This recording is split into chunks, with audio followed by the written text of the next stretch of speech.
शेवटचं आंदोलन करायचंय आणि निर्णायक करायचंय. त्यांना माझी हीच विनंती करायची की ज्यांनी आपल्याला दिलंय, मागण्या मान्य केल्या, त्यांच्याबद्दल तर आपण नेहमीच त्यांच्याबद्दल आपण सकारात्मकच बोललं पाहिजे. फक्त माननीय मुख्यमंत्री देवेंद्र फडणवीस साहेबांच्या एक सकारात्मक भूमिकेतून यापूर्वी त्यांनी दिलेला न्याय आणि आता सुद्धा या त्यांच्या प्रश्नाकडे पाहताना त्यांनी घेतलेला निर्णय, मला वाटतं कुठेही अशी विसंगती नाही. 29 ऑगस्टला म्हणजे 1 महिन्यानंतर आता 29 जुलै शेवटचं खूप मोठं आंदोलन, निर्णायक आंदोलन करायचं.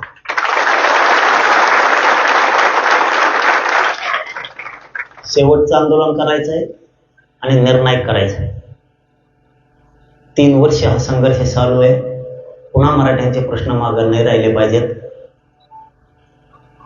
शेवटचं आंदोलन, निर्णायक आंदोलन करायचं, इतकं ताकदीनं करायचं, पुन्हा मराठ्यांचे प्रश्न मागे ठेवायचे नाही. क्रमांक 1,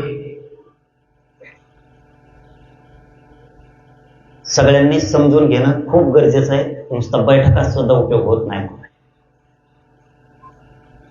आपल्या 58 लाख नोंदी राज्यात सापडल्या.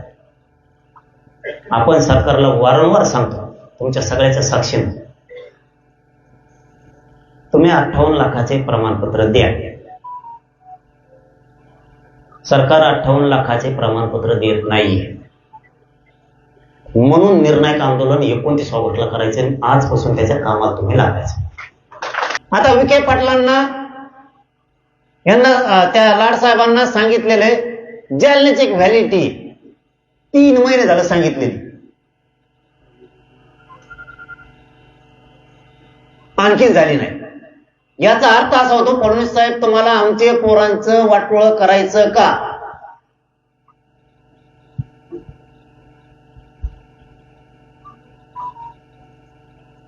ही वेळ कशामुळं?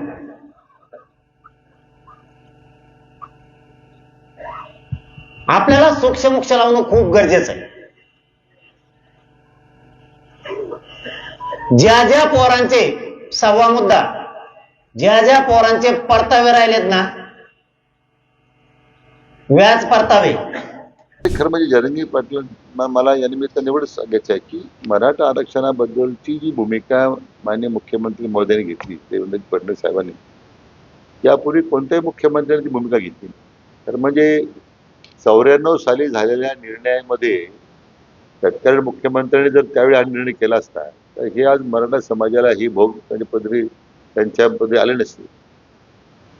आणि म्हणून मला वाटतं की जो 14च्या नंतरचा इतिहास आपण पाहिला, 58 मोर्चे निघालेत, अनेक आमच्या दुर्दैवानं मराठा समाजाची मुलं मृत्युमुखी पडली, तर त्यावेळी मग अतिशय पुढाकार घेऊन आयोगाची स्थापना करून आरक्षण टिकवलं.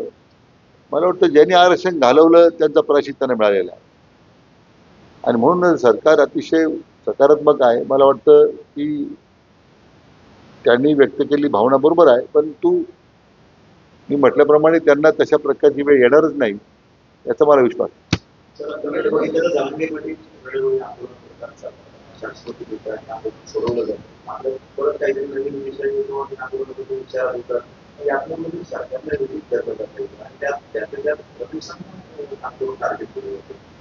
नाही, असं आहे की त्यांना त्यांच्या मनामध्ये काही त्या निमित्तानं काही गैरसमज झाले असतील, परंतु मी म्हटल्याप्रमाणे हे सगळे निर्णय हे फक्त माननीय मुख्यमंत्री देवेंद्र फडणवीस साहेबांच्या एक सकारात्मक भूमिकेतून यापूर्वी त्यांनी दिलेला न्याय आणि आता सुद्धा या त्यांच्या प्रश्नाकडे पाहताना त्यांनी घेतलेला निर्णय, मला वाटतं कुठेही अशी विसंगती नाही.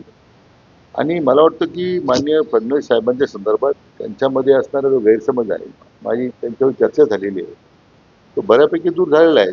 तर म्हणजे त्यांना माझी हीच विनंती करायची की ज्यांनी आपल्याला दिलंय, मागण्या मान्य केल्या, त्यांच्याबद्दल तर आपण नेहमीच त्यांच्याबद्दल आपण सकारात्मकच बोललं पाहिजे.